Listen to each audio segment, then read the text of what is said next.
And I'm Akira. And you're watching DONTAE'S Boxing Nation.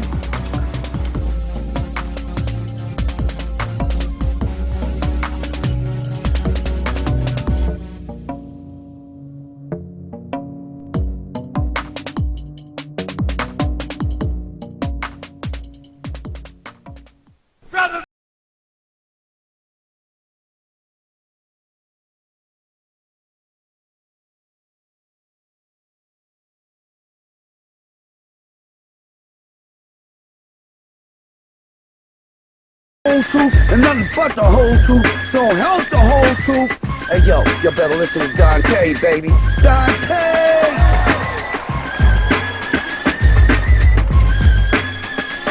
Ready?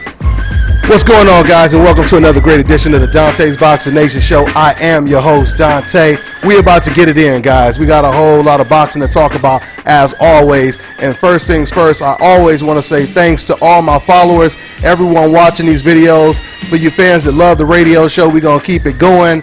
I also want to say, for those of you guys who keep asking about the shirts, we're going to sell some more shirts. I'm going to get some more shirts in, and I'm going to go ahead and put them on the website, nationboxing.com. Now, once again, guys, that's a great way for you guys to show support for what I do. This is a full-time movement, you know what I mean? So if you want to show support, you can buy those shirts, or you could even donate to the website. You could donate in the description box on my channel, all right? So let me go ahead and introduce the panel as we always do. Let's go ahead and start with my man on the phone lines, my man A.K.A. Rap King. Go ahead and subscribe to his YouTube channel. That's a brother always speaking the truth. And in the studio, right over here to the right, I got my man, boxing manager, Miles Bailey in the building. What's going on, Miles? How you guys doing today? All right. And I got my man over here right next to him from the Boxing Boys. My man, Sean, is in the building. What's going on, Sean? What's going on? Thank you. All right. You guys can subscribe to the Boxing Voice as well, man. So let's go ahead and get into it. Can't forget about my man, DJ George. What's going on, George? Spinning and mixing. All day, baby, all day. So let's go ahead and get into it, y'all. We have a lot to talk about. Let's just start with you real quick, Miles. Go ahead, because, you know, you be telling me some deep stuff, man, about all of that, the cats that you spar with, because not only is Miles a boxing manager, but he was an amateur boxer, and he was around all of these fighters. Go ahead and just, you know, elaborate on that, if you will, man, and let everybody know what you've been up to, Miles. Yeah, well, we're going to go back to the 80s when I came along with Farad Pinchback and Mike Tyson. They went up to Colorado Springs, and they won the juniors up there. And then Mike went on, of course, everybody knows his career. But then I fought in the Golden Gloves in 1982. I lost to a kid named Felix Rosado, who went on to win it 2 years in a row, and lost to John Meekins, who lost to Mildred Taylor. But I came along with a whole bunch of guys back then where Tunde Foster, Ronald McCall, Owen McGeechee, and Ronald beat a guy by the name of Ronald beat Willie Wise, which was a draw, actually, and Willie Wise went on to beat Julio Cesar Chavez. But they're just showing you the pool of guys that I was dealing with back then in the 80s. But we're going to speed up now. I'm working with some other guys in the gym now, like Brenton Norwood. He's a light heavyweight, 175. Mississippi. Yeah, Mississippi. Ahmad Chaco, he's 17-6-2. He just came off a 2-year layoff. He won the other night. He's 17-6. 2 draws, 12 knockouts. He wants to fight. And also my man Mike Hunter. Mike Hunter, he's really not getting his due because nobody really wants to fight him. But he's supposed to allegedly fight in February. But what we're going to do is try to push it up quick, because I'm going to talk to Steve Wynn and try to do something over there, because myself and Evander Holyfield working on some deals going to China and Dubai. And Riddick Bowe wants to get in with us, and Ray Mercer. So that's what I'm bringing to the table. But we're going to talk a lot more about what happened over the Manny Pacquiao fight, and we're going to get to that. But that's just me for now, and we'll get on as we go on. And the Kovalev-Ward fight, which we're going to really get into. Yes, we are. That's going to make it really delicious. Absolutely, absolutely. So you guys going to be hearing a lot from my man, Miles Bailey, man. So let's go ahead and let's go ahead. We could go ahead and switch it up right now. I'm going to have them switch seats. I'm going to get my man, Sean, over here. So anyway, guys, let's go ahead and talk about some boxing. AK, let me go ahead and start with you, since I haven't got your thoughts. I haven't talked to you yet when it comes to the Manny Pacquiao versus Garcia-Vargas fight. Did it play out the way you thought it would, AK? I just thought Manny Pacquiao would have probably been more dominant, but that's kind of what I envisioned. I mean, I didn't see Vargas beating him because Vargas just doesn't have head movement. and he's not a fighter who moves on his feet, and that's the type of fighters that give Pacquiao problems because of that, because he's flat-footed, because his head is stationary. I thought Pacquiao actually, I thought Pacquiao looked better versus Bradley 3 and his other couple fights, because he was getting caught too many times with the right hand by Vargas. But at the end of the day, I felt like he clearly won. It wasn't that close of a fight, because I heard some people say it was 7 rounds to 5. I thought it was a little bit more wider range. But other than that, that's all my thought. I felt like I told y'all before the fight, that Pacquiao ain't gonna fight Crawford next, because they're already talking about him interested in Amir Khan, and I said that. Like last week, I was on your show, and I told you I don't see him fighting Crawford. I see him probably picking Khan or something, and that's what it looked like. I mean, they're probably going to pressure him to fight Crawford, but if he has his picking, he will go with Khan most likely.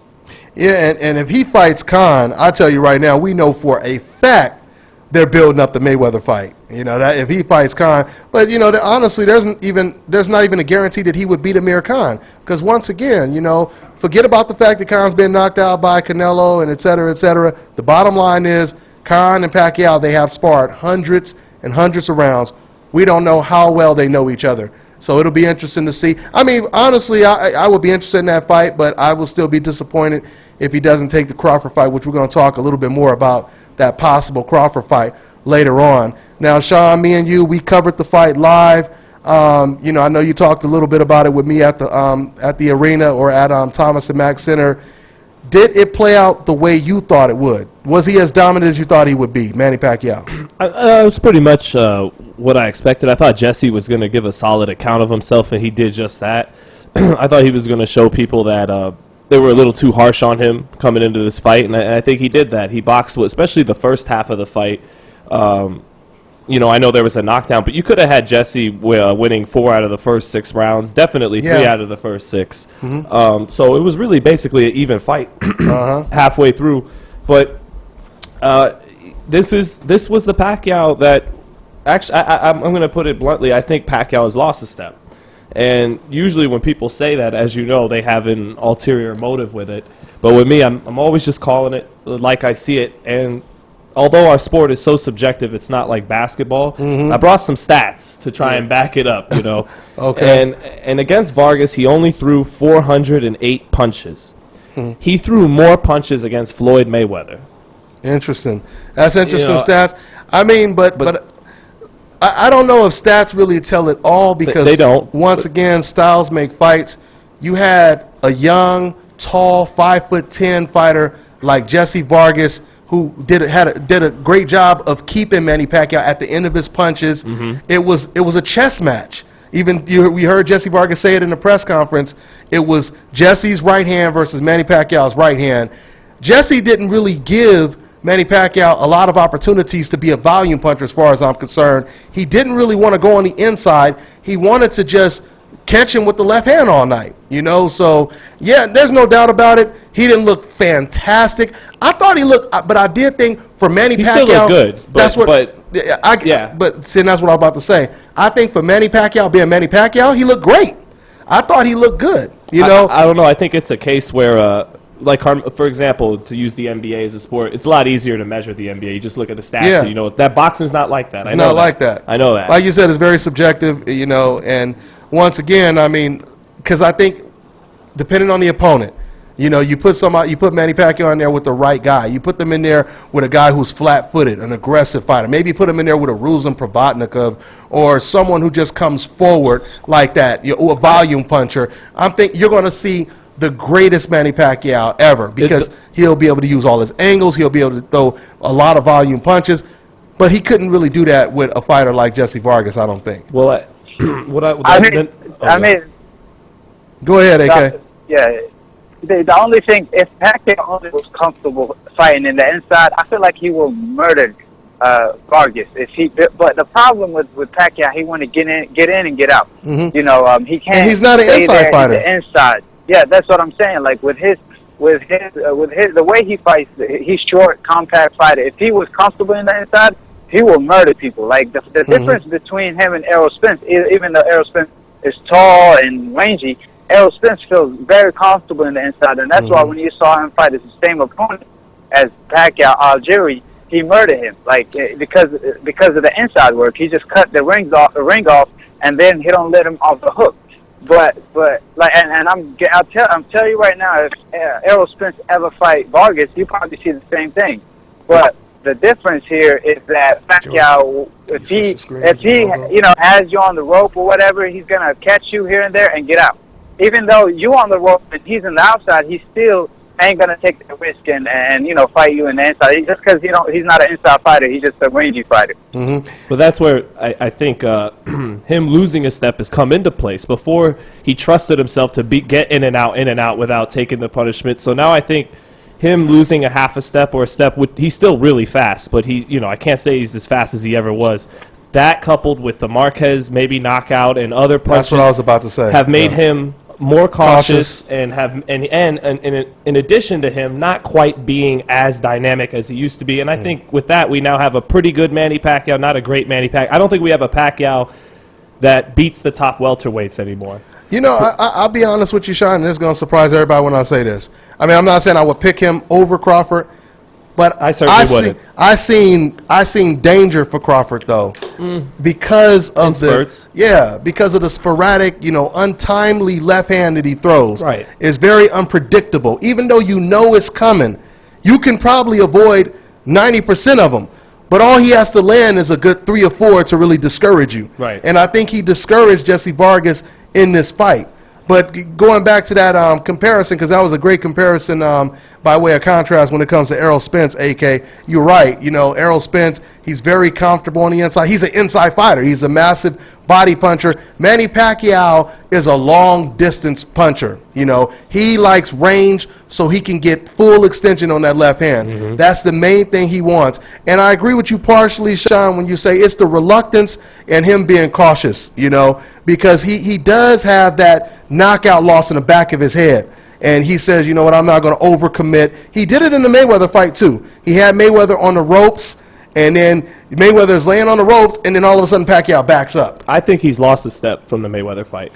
Yeah, I just think psychologically he's more reluctant to engage more. He doesn't feel as comfortable to just jump in there and engage because he knows that he can get knocked out. And, but who knows? Maybe that may work, for the good as well. It may definitely help him, prevent him from getting knocked out again, maybe, Well, the last time I'll reference CompuBox, but against Bradley, and again, Bradley came in with a different game plan in the third fight. But he did throw 560 punches against Bradley. Now against Mayweather, he goes from 429 to 423 with Bradley, now all the way down to 408 with Vargas. I mean, it just doesn't make. Mayweather's a great defensive fighter. You expected him to get off. Oh yeah, everyone's numbers is going to go down when you go against Mayweather. But you also have to take into account, Sean, that when Carl Frampton, when he fought against Quigg, his count punch went down.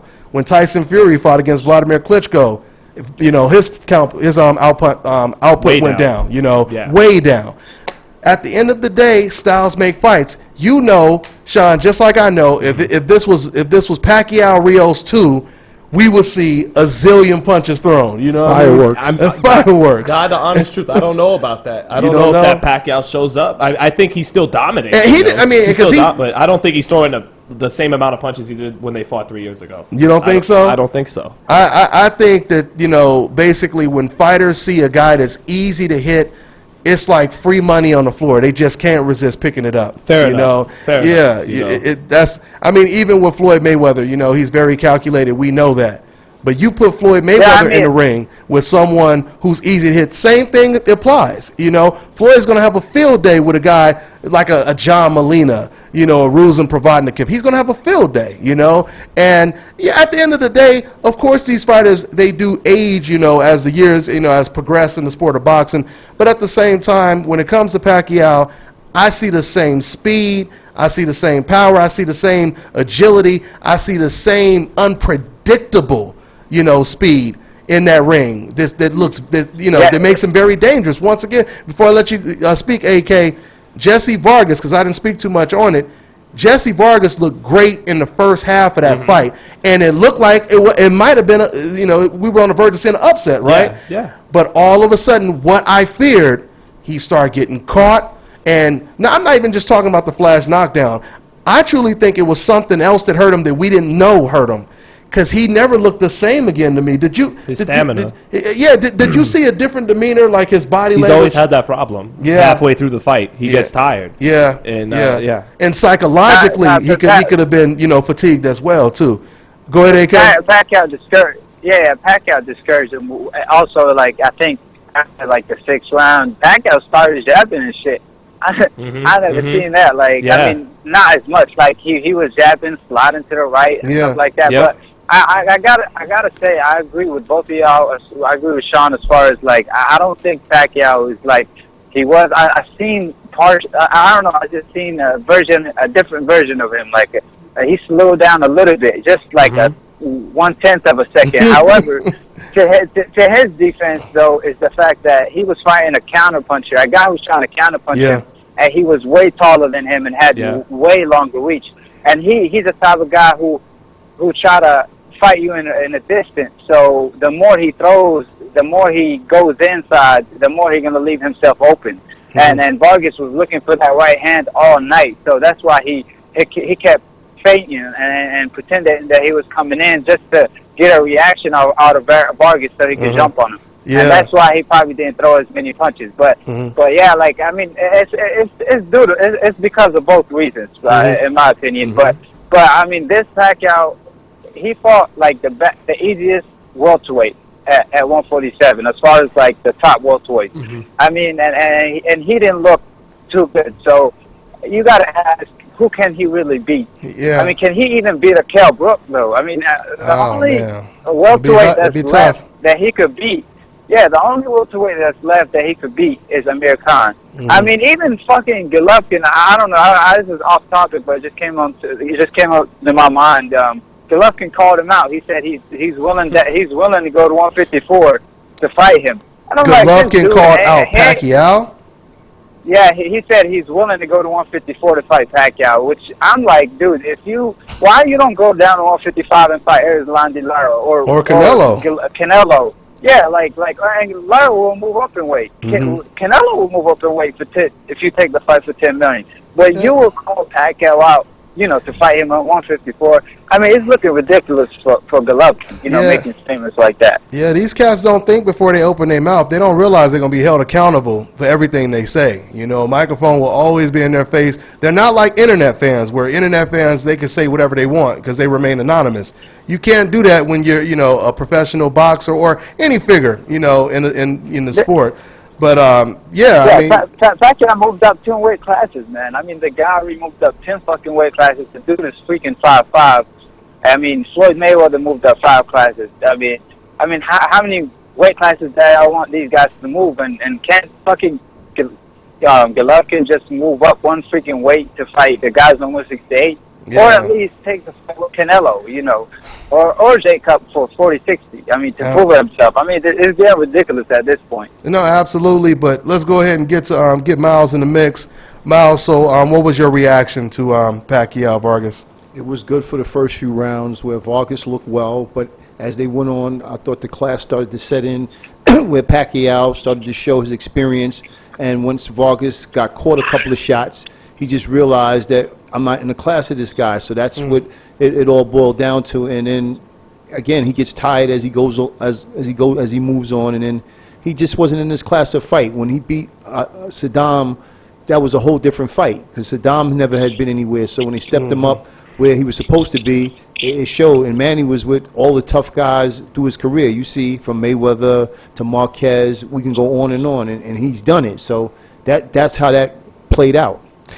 Hey, Sean, isn't it crazy, though, on the flip side, when you look at experience versus youth, and we see, experience won the fight, but then in the co-main event, youth won the fight over an experienced Nonito Donaire. How much of a surprise was that? I did think Jesse was going to win that fight. I actually thought Jesse in the second half of that fight, after fighting the cautious first half, was going to pour it on the older guy more so. But I still thought he did enough to eke out a decision. I thought the cards were too wide. That speaks to the greatness of Pacquiao, because even him losing a step, if he has, which I feel, but I understand if other people don't, he's still good enough to beat good young fighters. Donaire, who was great himself and is going to the Hall of Fame, if he loses a step, he's no longer great enough to beat good young guys like a Magdaleno.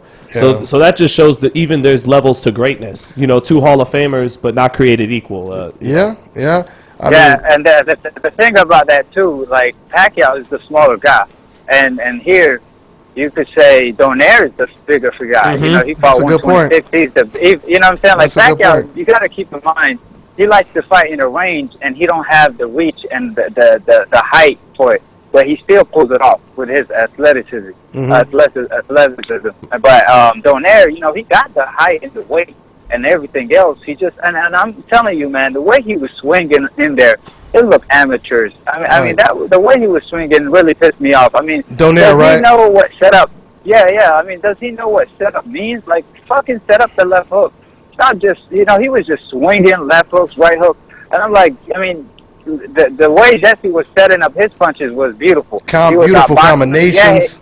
Yeah. He got caught here and there, but at the end of the day, I mean, I felt like he looked really good. I mean, he wasn't afraid to let his hands go. He was just setting everything up mainly with his jab, with body shots, then headshots. But Donaire, on the other hand, out of nowhere, he was just throwing left hook, and I'm like, anybody will see that coming. I mean, especially when you already know that this guy has a crazy left hook. You're gonna do your best to avoid it. I mean, he don't even try to set it up, and that was really disappointing to see. Yeah. And after Rigondeaux really took his soul, and then basically X-Men Walters finished him off. You know, that Donaire is completely done. You know, the way he looked was horrible, and then I feel like that he should retire at this point. But I would like to see Jesse versus Rigondeaux. I mean, you know what I'm saying? That'd be a great fight. Nice fight right there. You know, what else is left at 122? You know, I mean, just like Rigondeaux. And it looks like Jesse can make 122 as small as he is. You know, it looks like he could possibly make it. Yeah, he makes it.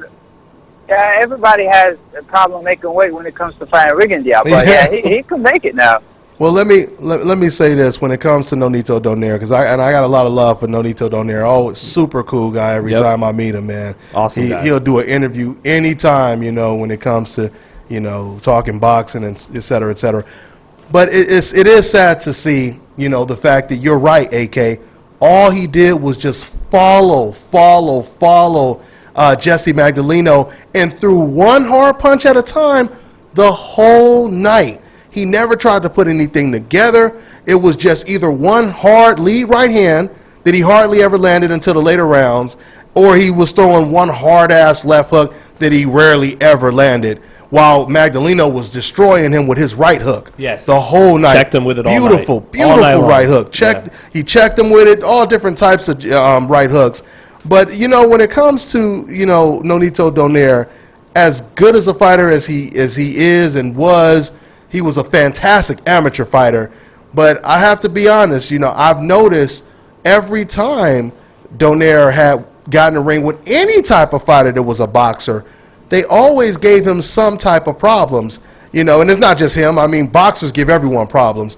But him in particular, I go all the way back to Narvaez, Matabula. He even fought an Armenian guy a long time ago. I remember watching that on Showtime. And this guy was outboxing the hell out of Donaire, and then eventually Donaire, you know, he got back, you know, he got back in the scorecards, and I don't know if he knocked him out late, but you know, so it doesn't surprise me. I'm not going to make it sound like, you know, I predicted this because I was neutral. It was very hard for me to, you know, to gauge where Magdaleno was psychologically and mentally to make a transition like that from prospect to fighting, you know, somewhat of a very experienced, I almost said legend, but a very experienced former pound-for-pound fighter.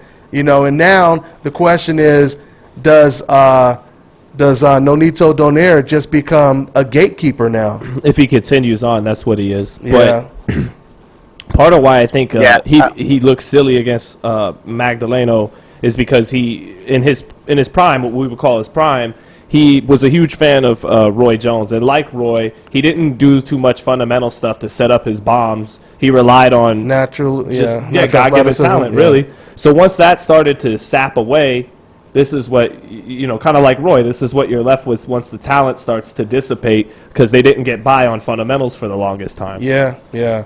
And only difference I agree with all that. Only difference I would say with Roy, to me, is better, but I'm just saying. Everyone always talk to people about this, but Roy just got hit with that one left hand that beat him to the punch. It wasn't so much. He threw his right, Tarver threw his left at the same time. Tarver's got there before his straight, and that was the difference. Yeah, he can never go ahead. He can never come back from it. Yeah, but see, the thing, Roy Jones is one of my favorite fighters of all time, but one thing I got to say is that wasn't him no more. I mean, when he moved up a weight, he gained 25 pounds to when he moved up to heavyweight, then had to lose it in a short period of time at age of like 35, 36. That was the end of him. When he came back to weight, he was never the same after that. So I feel like if he fought Tarver before that, he would probably never got caught with a punch like that. And he probably would have even taken it better. But it's the fact that he gained that weight and all that muscle and then lost it is that what really destroyed Roy Jones. And I got to say, Roy Jones really had some crazy skills along with his athleticism. He even, he was setting up shots, not just throwing it out of nowhere. Donaire, the difference here is just like you could tell how he could win the fight. You could see he got the power to hurt his opponent. You could see he relied on his power before, honestly. Way too much. A lot of times, Donaire relied on his power. But when he fought Darchinian the first time ever, I remember how he knocked him out. He looked spectacular in that fight. Yeah. And then after Rigondeaux took his soul and he fought Darchinian at a bigger weight. Looked like shit. Yeah. He looked like shit. I was like, what the fuck is this? Yeah. I couldn't believe it. I thought Darchinian was the washed up fighter, and he made Donaire look crazy. And that's what I'm saying. It's like part of him is not there no more. Like I said, it's like he's just swinging out there in there. He ain't trying to set up anything with no jab, with right hands or feint. He's not even feinting. He's not trying to cut off the ring. He's just walking in there like a mummy, taking shots and swinging wild, which is kind of hurt to see. Like I really, I like Donaire as a fighter, and to see him go through that. At that point, I just really want him to retire for the sake of his health. His health. Something is wrong. To be honest agree. With you. I agree with you guys. He's not the same anymore. Miles. Can he regain what he used to be, or is it just a done deal now? No, I think it's over because this is what happens to the fighters when they get 34, 35. Not all of them, but most of them. If you go from history, from Ali to Sugar Ray to Roy Jones, just like he just elaborated on the point about going up in weight, those are killers. So wherever he's at now, he's on the other side of the spiral when it's all downhill from here. Yeah, that's sad. And it's sad when people, you make all this money. Like I always hear Miguel Cotto, he always says it like, hey, this is the only thing I know. This is the only thing I know. So it's like you can kind of empathize with the boxers when you hear him say that because, you worry for them. How are they going to make their money, once they retire from the sport? But Miguel Cotto, he don't have to worry because he got millions in the bank. But, Donaire, he's young. He's not a zillionaire or anything like that. So, hopefully, I wish him the best luck. Oh, yeah, and I forgot to say, I meant to say this at the beginning of the show. Our prayers goes out to Roman Gonzalez's trainer, Arnulfo Urbano. I hope I pronounced that right. But he was just declared brain dead today. So it's not looking good for him. It was reported, I think, last week that he had a stroke, and now he's been declared brain dead. So that's a tough loss for his family and Roman Gonzalez. Hopefully, I don't think it will affect Roman Gonzalez that much, but I can imagine Roman is, hurting right now hearing this bad news. So our prayers goes out to his trainer. But with that being said, let's talk about Pacquiao. Sean, Pacquiao, he said that he'll fight Crawford at 140. Everyone has been talking about that. Yeah, he said he'll fight him at 140. It was just reported to I think late last night I seen it. Okay. He said that he'll fight him at 140. Someone asked the question. He said, "Yeah, I'll fight him at 140." Do you believe that, or do you think he's just getting sick of people bringing up Crawford's name? I don't know what it is, but he wants to fight Floyd Mayweather again. Absolutely. And that's what he's all about right now. I respectfully disagree with AK. I don't think he'd really want any parts of Khan. There's risk there and not a whole lot of upside for that. That's the same reason why when people said, oh, Canelo's thinking of fighting Brook, I doubt that, because very little risk for a guy coming off a loss, or very little reward for a guy coming off a loss, but he could still lose anyway, so there's not a lot of reward. But he wants the Mayweather rematch. I think it's about the money. Yeah, I mean, there's just so much money there. Can you blame the guy? Yeah, of course. And maybe on another note, that's the only fight he could get up for. That's the only fight he's willing to walk through thunder. He didn't really show that in the first fight, so unless he's willing to just go for broke against Mayweather, which probably would not work really anyways, I don't see how he really changes anything in the second fight. I thought he's lost a step since Mayweather, but that's the fight they want. That's the fight Freddie wants. That's the fight Manny wants, and I don't think they're really that interested in anything else. But he also claimed that he hurt his shoulder, so that they're going to use. I'm just. Well, Miles, that's going to sell the fight. That's just, exactly. That's just to sell the fight. But I want to hope Mayweather gets another $300 million, because I want to look out for my man. He deserves it. If he can hit that billion mark, if he could get up there with Dr. Dre. Go ahead. He broke his shoulder. He broke his shoulders from all the money he made. Yeah, for real. He couldn't carry it. He couldn't carry it. His shoulder was fine when he hurt Mayweather on the ropes and threw 30 punches. Absolutely. So. Yeah, we already know what time it is. Yeah. Hey, Sean and my man Miles. Well, let me ask you, Miles. Just throw one at you, blind and sided. What do you think about? What was your reaction when Floyd Mayweather showed up ringside to watch Manny Pacquiao fight? What do you think the implication was? Well, he was showing the world that he's still in the game, that he wants to fight, and also I wouldn't blame the man that can make in the neighborhood of $300 million to fight this guy again. It's a no-brainer. So anybody knows about dollars and cents, he did the right thing to show up. So to say my interest is still here, I want to fight the man, and also to put the naysayers away that said that he didn't win the fight. Only a couple of people said it, but he wants to make sure, and also he wants that 50th win. And again, nobody blames him for that. Yeah. I mean, and if you could get it against someone like Pacquiao, but I guess at that point it doesn't matter, who he fights to get it. Speaking of that, because you remember this, Miles, when Larry Holmes was in the same situation. Exactly. 49-0. Some people believe they're not going to, somebody told me they're not going to let, against Spinks, but someone told me they're not going to let Floyd, get that 40, that 50. They're going to do the same thing to him that they did to Larry Holmes. What do you think about that? Well, now it's a whole different era, and actually that fight was really close. Spinks actually just, I guess, not out jabbed him, but he out hustled him, and leave it like that, where Manny would really have to knock Floyd out, because the style and the defensive fighter is Larry Holmes wasn't that kind of guy. He was hitting that 35, 36-year-old mark at the time. Spinks was an up-and-coming guy, was a faster light heavyweight coming up, and he just out hustled him. So I don't think Manny can do that. So Floyd's looking pretty good for this 50th win.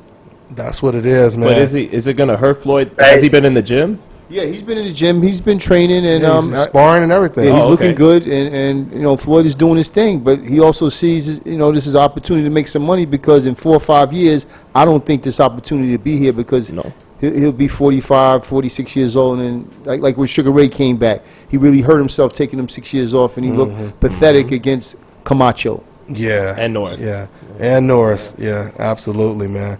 So we'll and he also, Freddie Roach, real quick, and Freddie Roach, he told me on camera that Floyd surprised him, came to the wild card gym and watched sparring over there. So I thought that was interesting as well. So we're definitely looking at a possible rematch. Go ahead, AK. That's some class from Floyd, by the way. Oh, of course. He's been showing a lot, man. I mean, he shows up at the fight.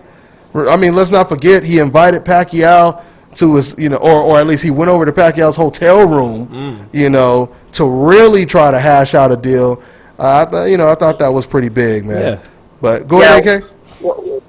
Yeah, I was just saying, I wonder if Pacquiao, I figured that Pacquiao's out of his contract. I mean, he fought his last fight on the contract. I mean, it'd be stupid if he re-signs with Top Rank just to protect him or something, because he will make so much more money. I mean, if he fight Floyd Mayweather as a free agent and just go in there and be his own boss and let TMP promote the fight, and he just get his purse. I mean, I mean, that's to me, that's like the right thing to do, you know. But who knows? But I want to ask y'all a question, and this fight, I'm really looking forward to it. Lomachenko versus Walters. Who y'all got picking? Because I don't know, man. It seems like Lomachenko, everybody keep asking him about fighting Pacquiao, and it seems like they already kind of like overlooking Walters. Walters. Yeah. Or it seems like they're gonna rob him almost. You know what I'm saying? I mean, I hate to say that but then if you look at Walter last fight, he won it, but he got robbed. If you look at Lomachenko versus Toledo, it was very close, and the fight wasn't that close. So it's like, and HBO loved the shit out of Lomachenko. They were trying to lowball Walters, and when they gave him the fight, they made sure to take the fight after Walters came off a long layoff, you know. But what's your opinion about the fight? Who y'all picking, and what do y'all think? You know what, AK, and I'm gonna be honest with you. I know everyone else probably has a pick. That one, I'm not really sure yet. I don't even want to lean towards anybody right now. I want to go home and I want to watch some more fights on both of them because I know when I went to the Mayweather gym, everyone picked Lomachenko. Everyone but one person, they all picked Lomachenko hands down. And me, it's like I look at it two ways.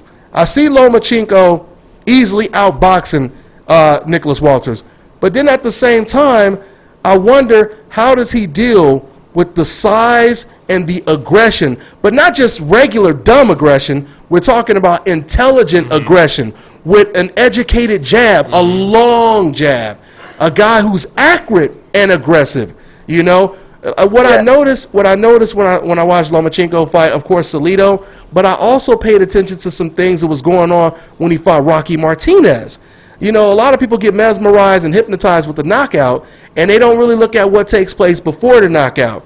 You know, like people don't believe me, but I criticize Wilder's performance. He knocked out Sergey Lakovich in one round, and I wasn't impressed with that fight because I didn't like how Wilder at the time was backing up, you know, not controlling this guy with a jab. He looked uncomfortable, even though he got a first-round knockout. So the point that I'm making is when Lomachenko fought against Rocky Martinez, there were a couple rounds in the middle of that fight where Roman started landing a lot of laser lead right hands, and he started to come forward a little bit. And just for a slight minute, to me, Lomachenko looked a little uncomfortable with the aggression of Martinez. But then, credit to Lomachenko, he took control of the fight again, and he started to just box circles around and knock out him. And that turned out to still be one of his best wins and knockouts. But at the same time, let's face it, Rocky Martinez is extremely slow. You know, he doesn't have the footwork or the type of speed, coordination. And accuracy of a Walters. So I don't really know, man. I can't. It's hard to lean towards either one, but I'm gonna study the film and let's see. You know. What about you, Sean? Can you pick somebody right now, or like you still gotta? I guess you gotta lean towards the favorite, Lomachenko. I think this fight kind of like Kovalev when it comes to Ward, and we were talking about Pacquiao with Mayweather earlier. How competitive the fight is going to depend on how much the aggressive guy is able to impose himself, how much he's willing to take. Ain't that right, Miles? The guy who's the aggressive guy is usually fighting an uphill battle because he's got to take punishment to get his in. Correct. And as we're talking on that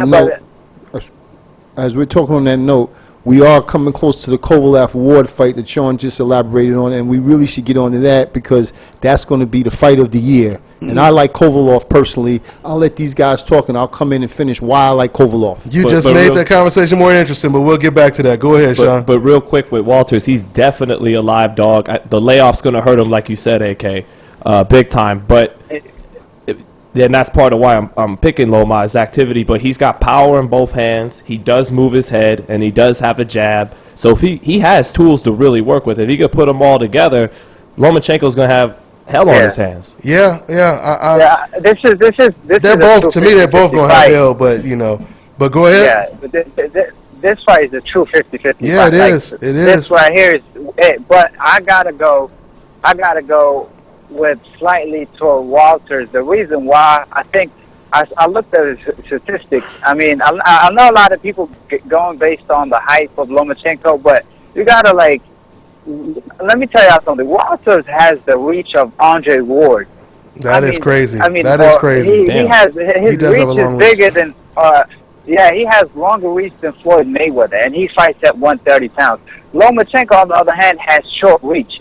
So even on the outside, I don't see him getting outboxed like that, because at the end of the day, he has a good jab and a good one too. So, and a lot of freaking power, and he's very strong. And then another thing, he's gonna back Lomachenko up doing that. And then Lomachenko doesn't fight at his best off the back foot.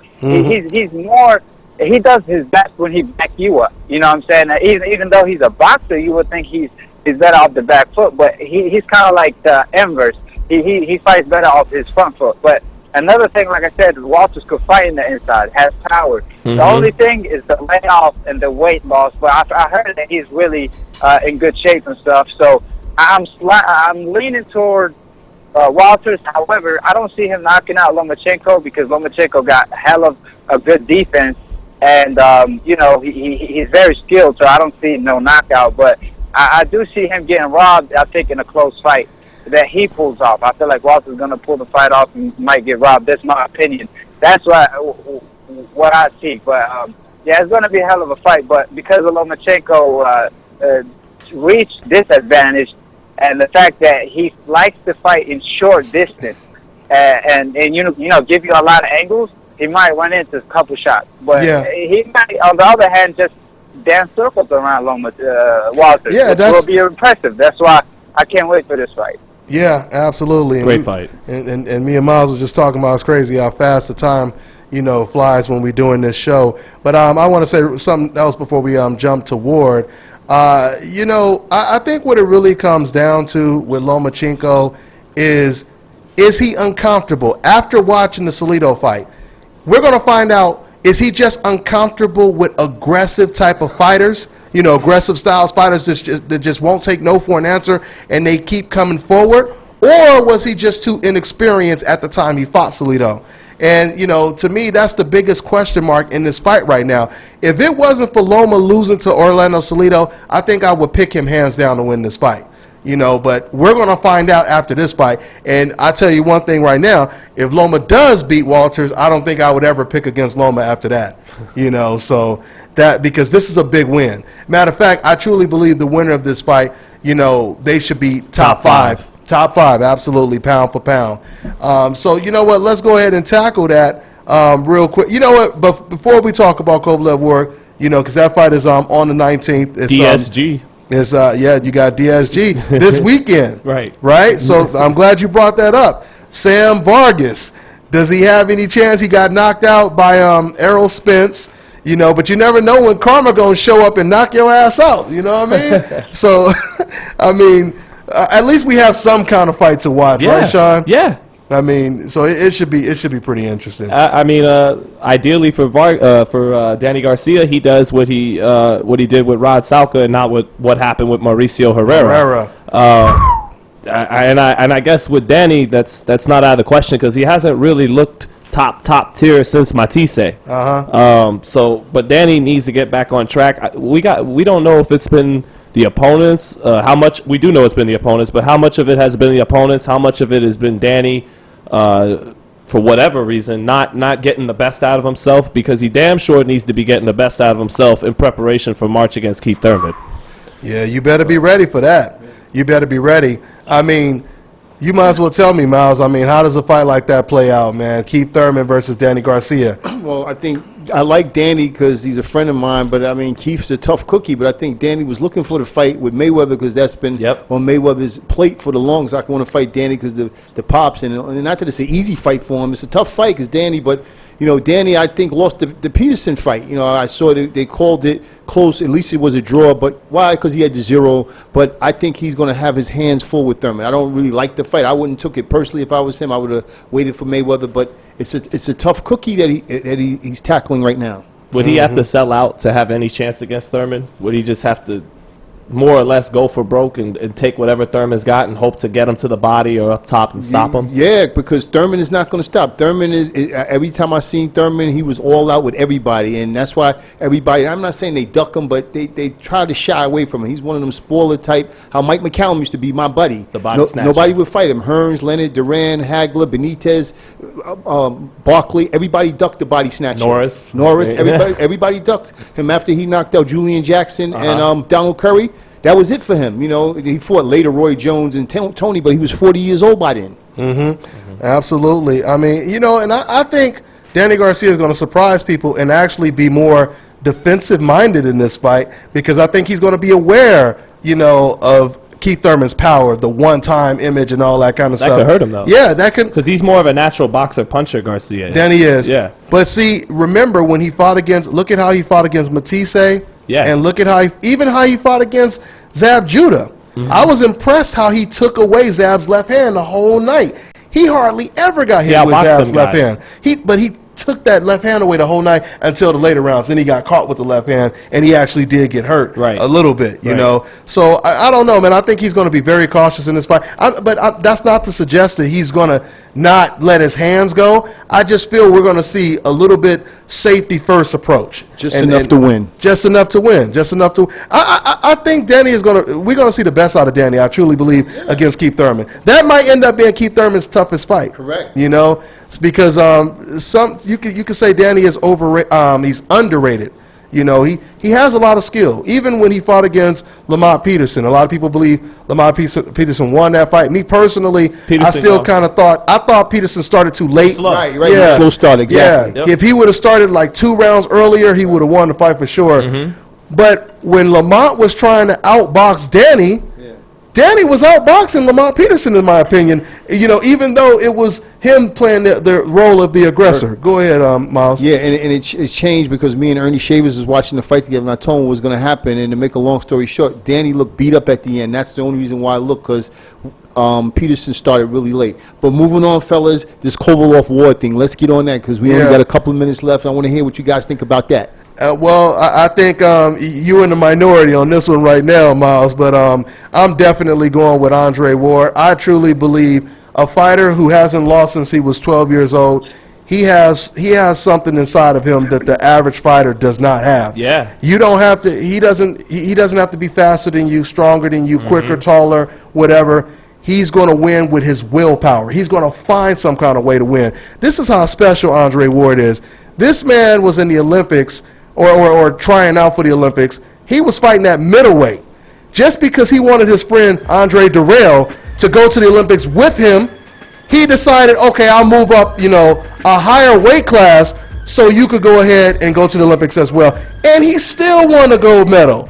I mean, that is, and on top of that, that's true. Yeah, on top of that, Kovalev, when I look at how he looked against Chilemba, and Kovalev himself, he said he thinks the war fight is going to look like the Chilemba fight. That's his own words. He said that. You know, so I mean, I still think Kovalev will do much better than he did against Chilemba because you know he probably did a little overlook him a little bit, but still styles make fights though. You know, so that's how I see it. Go ahead, real quick, AK. Go ahead.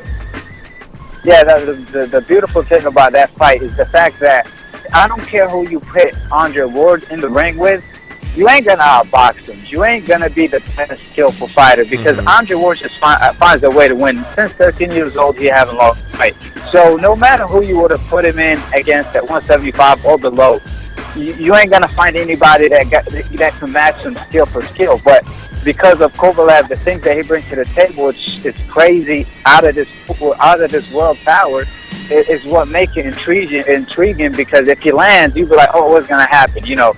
So that's why to me it's 65-35 for Andre Ward, just because Kovalev, he has a puncher chance, and you know, you got to give that to Kovalev. I mean, the only way he could win this fight is literally by landing a shot and hurting Andre Ward and knocking him out, and he has the power to do it. I totally agree. Yeah, he can hurt him. Can he land that shot? It's not just a shot. He got to land that perfect shot. Yeah. You know, it can't just be a regular shot. Well, I think but it's going to be hard because of Andre Ward. He's aware of that, and you got to keep that in mind. But you know, if we have time, if y'all want to discuss the we only got Well, we only got a minute left. We're going to have to bring it up on the next one. But go ahead, Miles. Yeah, real quick. I talked to the great Eddie Mustafa today. We discussed it, and part of the problem is that Ward hasn't had a lot of fights. He thinks Ward is going to win, like they all do, but I think that inactivity, the ring rust, and then when he moved up, he's starting to become a slugger now. He's just flat-footed, and that was his personal problems that he had in the ring with Goosen, but I think Kovalev is going to catch him. He's going to knock him out, and that's my opinion on the fight. Now, I want to hear what Sean has to say.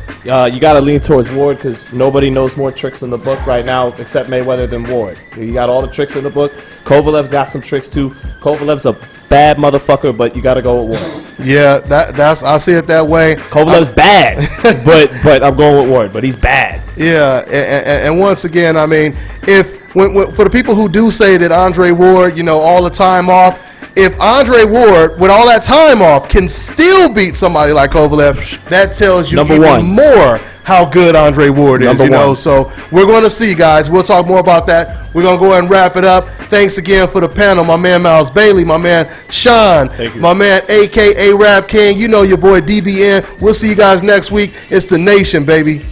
Shout out to my man Reaper Rick.